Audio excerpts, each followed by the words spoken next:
seringkali di pedalaman hutan dan pinggir-pinggir bukit serta gunung. Ia hadir menutup pandangan dan menyesatkan individu yang alpa. Andai tersilap langkah, hantu galah pasti mendatangkan padah. Saya Ping Azwan, ini Merma. Bagi masyarakat Melayu lama, kehadiran hantu galah bukanlah sesuatu yang baru bagi mereka. Paling lazim diceritakan oleh mereka yang mengeksplorasi kawasan-kawasan hutan. Hantu galah antara entiti utama yang disebutkan. Apa dan mengapa ia menjelmakan dirinya serta bagaimana pula kehadirannya boleh mengundang petaka? Dalam masyarakat Melayu kita mengenali mereka sebagai hantu galah kerana mereka juga terserempak dengan manusia dalam bentuk yang manusia boleh lihat. Di pinggir-pinggir hutan ni biasa sebab dia bukan dia bukan ada tujuan macam toyo sebagainya. Dia hanya makhluk yang biasanya menghuni di hutan ataupun di pinggir hutan. Kadang-kadang di kawasan rumah pun dia tinggal. Dipanggil hantu galah ni kerana saiz dia yang boleh memanjang. Bukan sepanjang masa. Dia boleh memanjang sehingga kita mendongak mencecah macam sampai ke awan. Kadang-kadang manusia melalui satu-satu kawasan, mereka tak sedar mereka berada di celah kangkang makhluk ini. Dan dia boleh, kalau dia boleh merupa dalam bentuk batang pokok, kadang-kadang kerana manusia tidak berhati-hati, masuk hutan, dia redah dengan semak, denai dan sebagainya, dengan rantai-rantai pun dia cantas. Kadang-kadang dia tercantas betis makhluk itu. Mereka tak sedar. Tapi hantu galah ni dia kerana kita panggil sebab saiz dia yang macam galah tinggi. Kalau pokok durian, pokok meranti dalam hutan tu dia macam tu juga. Kita nampak macam pokok meranti. Dia lindungi pandangan kita seolah-olah itu pokok meranti. Kadang-kadang kita orang masuk hutan dia penat, dia tidur kat situ di pangkal pokok tu. Sedangkan pangkal itu adalah hantu galah. Berbeza dengan karakter-karakter hantu-hantu yang lain, hantu galah ni kebiasaannya lah berada di dalam hutan ataupun di pinggir-pinggir hutan. Termasuklah juga jalan-jalan yang gelap walaupun jalan raya yang besar dan sebagainya, kan.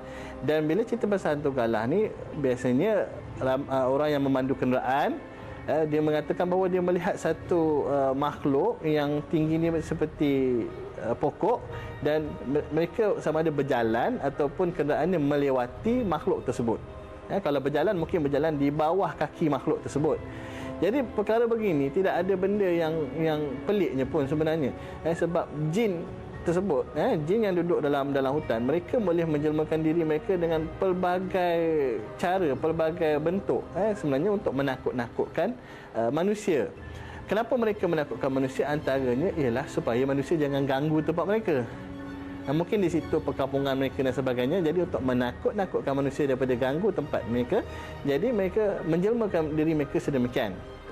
Kes kerasukan dengan hantu galah memang biasa. Terutama orang yang hiking, orang yang yang pergi berkemah, pergi masuk hutan dan sebagainya. Kerasukan bukan hanya daripada hantu galah, tapi hantu-hantu lain pun memang biasa. Kalau di dunia barat, mereka tak ada istilah hantu galah, tetapi mereka ada istilah alien. Mereka ada istilah gergasi dan sebagainya, macam makhluk-makhluk gergasi ataupun makhluk alien yang tinggi, ataupun macam-macam makhluk yang lain lah, tapi tidak diberi nama hantu galah. Ini semua berkaitan dengan dunia yang bukan dunia kita, dunia alam ghaib. Hantu galah tidak berapa popular untuk kegunaan mereka, terutama orang Melayu dahulu. Mereka lebih suka menggunakan hantu raya, Pontianak dan sebagainya. Hantu galah ni lebih kepada karakter yang macam menakutkan orang di hutan. Ada lebih kepada begitu.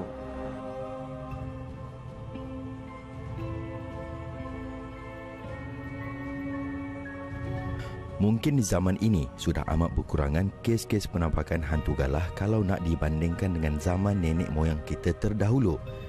Sifatnya yang menghuni kawasan-kawasan pedalaman yang jauh dari manusia mungkin menandakan mereka tidak suka diganggu. Namun, bila mana kawasannya dicerobohi, lain pula ceritanya.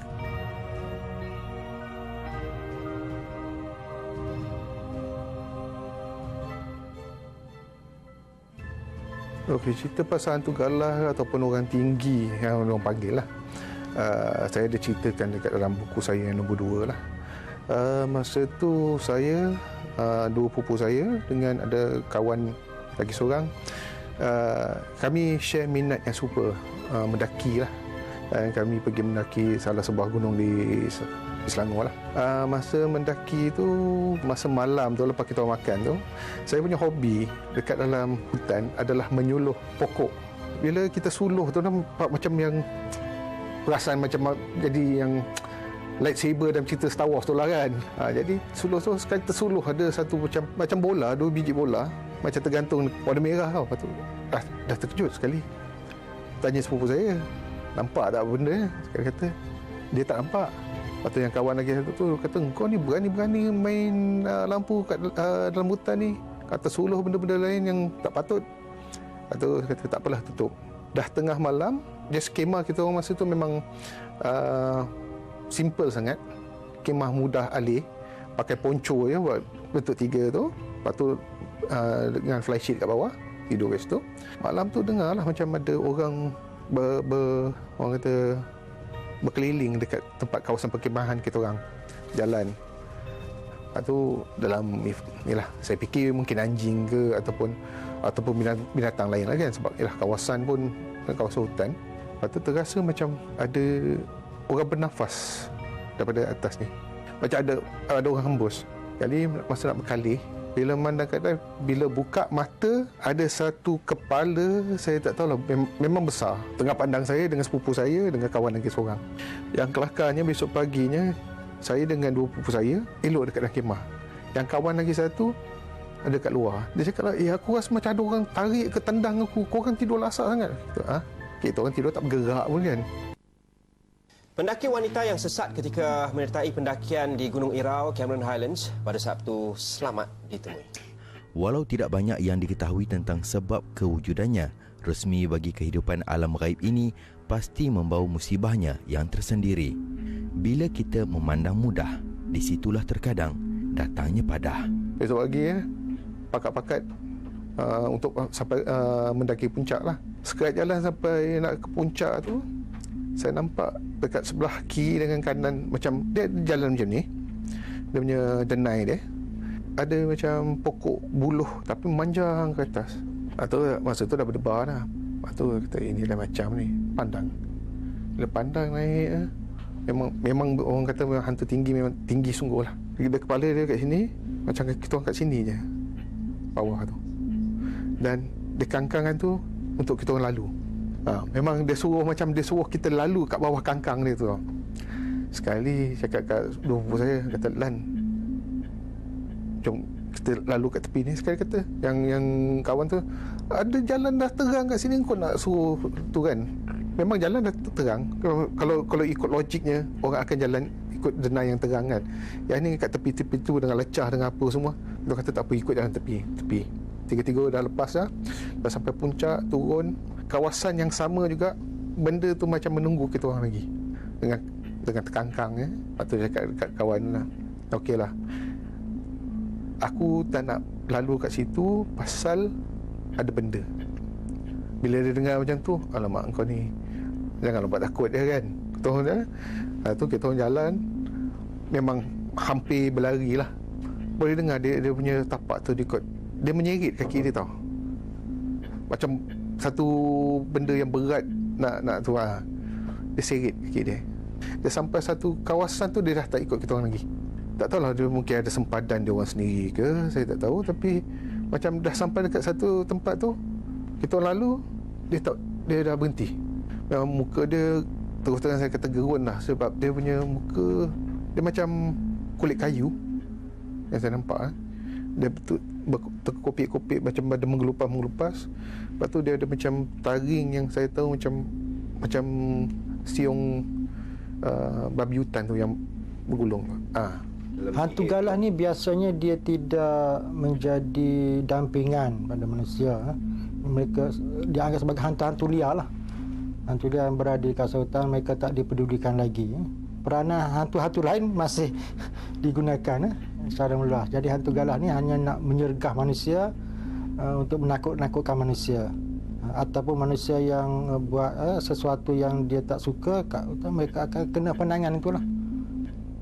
Sebab ada kes di mana pokok itu adalah hantu galah yang dah mengikis saiznya, Kemudian manusia cuba cantas dan keluar darah itu. Dicederakan dia, jadi dia dendam pada orang itu. Dia masuk dan merasuk orang itu. Bila dia masuk dalam badan, dia boleh menghuni ke mana saja kita pergi. Dia boleh menghuni. Itulah manusia bila masuk ke dalam hutan, tempat-tempat yang tak biasa, dia kena mohon perlindungan lah. Sebab kita kadang-kadang tak sedar kita cuai. Kita tersalah sini. Tersalah. Tapi makhluk itu tak peduli yang tu. Bila buat khianat pada dia, mengganggu dia, dia akan kenalah penangan tu akan kena. Sifat jin yang suka menyesatkan boleh disifatkan sebagai antara gangguan kecil yang biasa dialami. Mungkin mudah bagi kita yang mendengar cerita, namun bagi yang merasa, pastinya bukan pengalaman yang mahu diulangi. Dan hantu galah ni selalu description dia pun sebenarnya retrospektif. Time tu dia tak tahu benda tu hantu galah. Bila cerita balik, oh kemungkinan besar inilah. Okey, nak tak nak budak-budak yang selalu masuk ni kita ada guider lah. Seorang guider yang bawa yang pastikan you tak sesat. Jadi cerita sekarang ni orang sesat ni kadang pasal itulah dia tak ada bawa guide yang experience. Tapi selalu guide ni adalah kena GPS ada apa semua. Jadi bila dia orang jalan, dia kata ni lah jalan-jalan. Lepas tu macam dia orang macam kena berhenti tau. Dia tak nampak depan. Lepas tu bila tengok atas pun dia macam tak nampak tau, dia kata. Dia tak nampak. So dia kata okeylah kita macam ni macam tak boleh pergi, kita pusing lah. Ni guider ni, guide ni tu cakap. Dia pusing lah.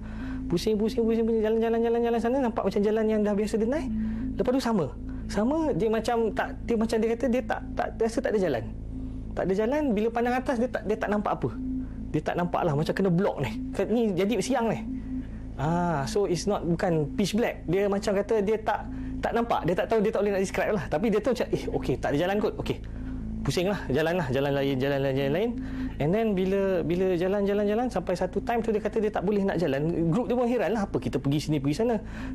But of course bila hutan sometimes yang tak ada denai yang betul jalan, you pun tak sure kalau orang yang ikut.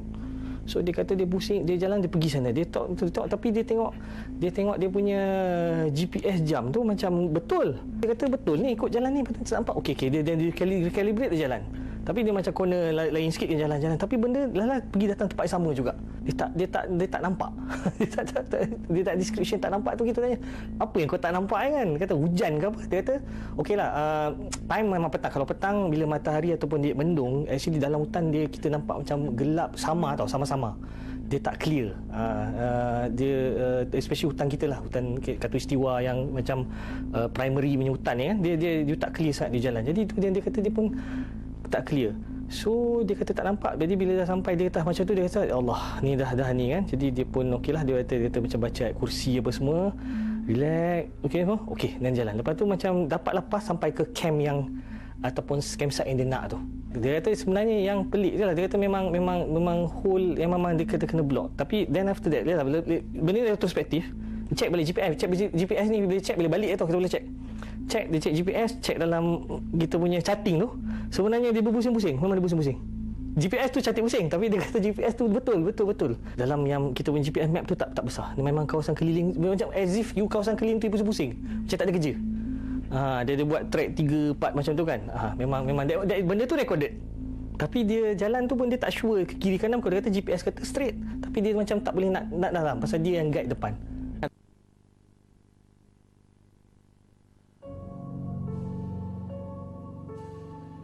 Dewasa ini, hantu galah lebih sinonim sebagai entiti yang berada jauh dari masyarakat. Namun, sebagaimana sifat kebanyakan jin, masih ada yang mampu ditundukkan dengan sihir. Jika ada pengamalnya, maka akan adalah yang didampingi itu di kalangan kita.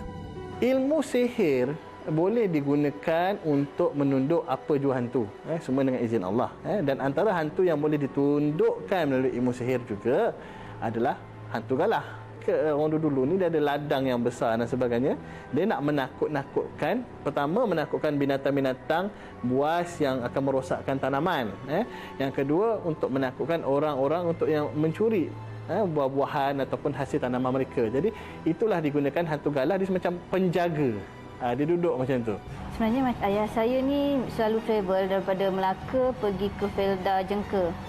Jadi dia akan lalu jalan yang berbukit dan sunyi sepi kat area Jengka tu.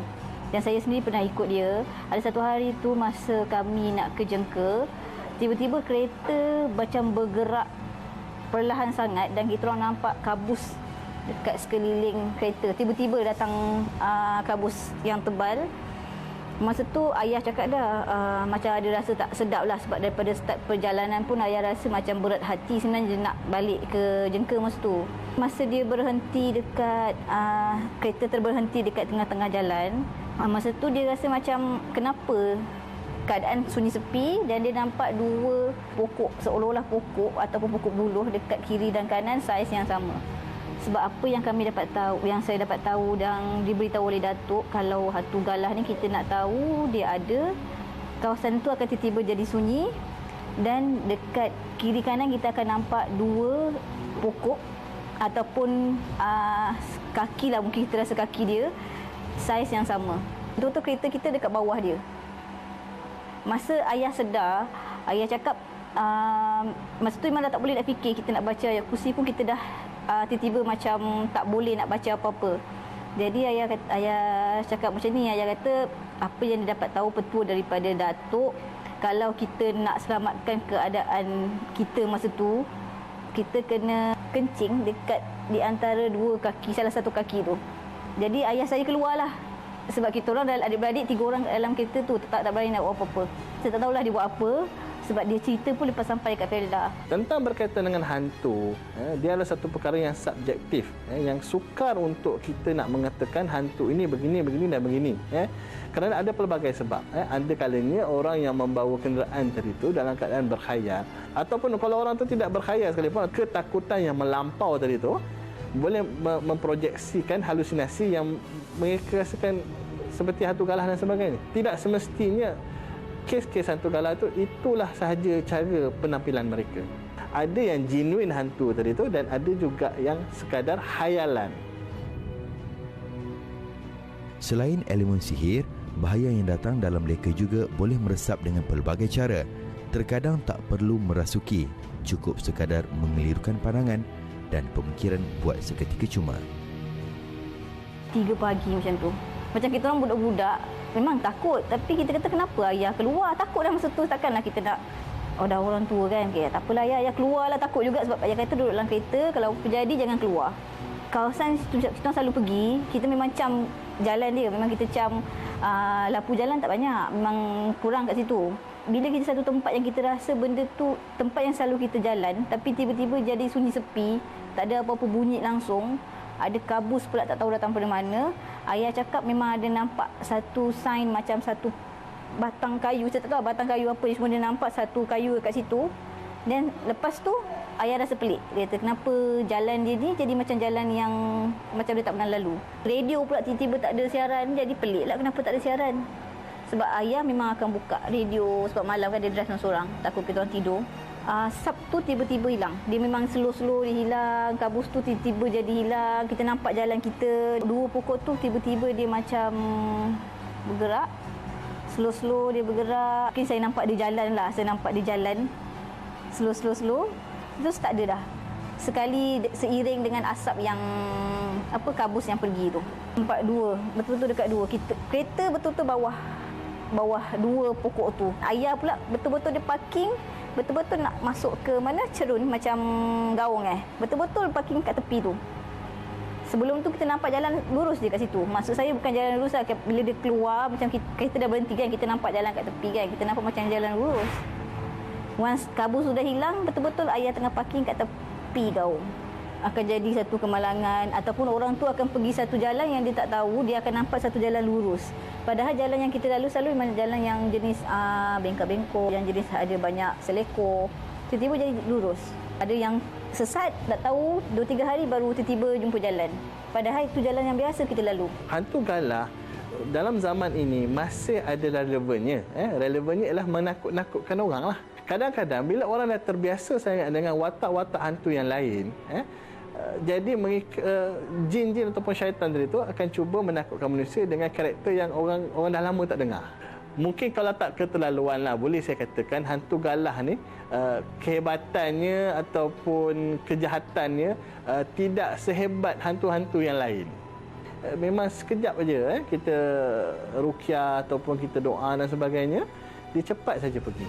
Alam jin dan hantu ini tak mungkin dapat dirungkai secara keseluruhannya. Sebaliknya, rasa sedar dan hormat perlu sentiasa ada buat mengelak ditimpa malapetaka. Penjelmaan entiti hantu galah boleh juga disifatkan sebagai peringatan kepada umat manusia agar sentiasa berwaspada dan tidak leka. Takut-takut nanti dalam perjalanan digelapkan pandangan, diiringi perasaan meremang.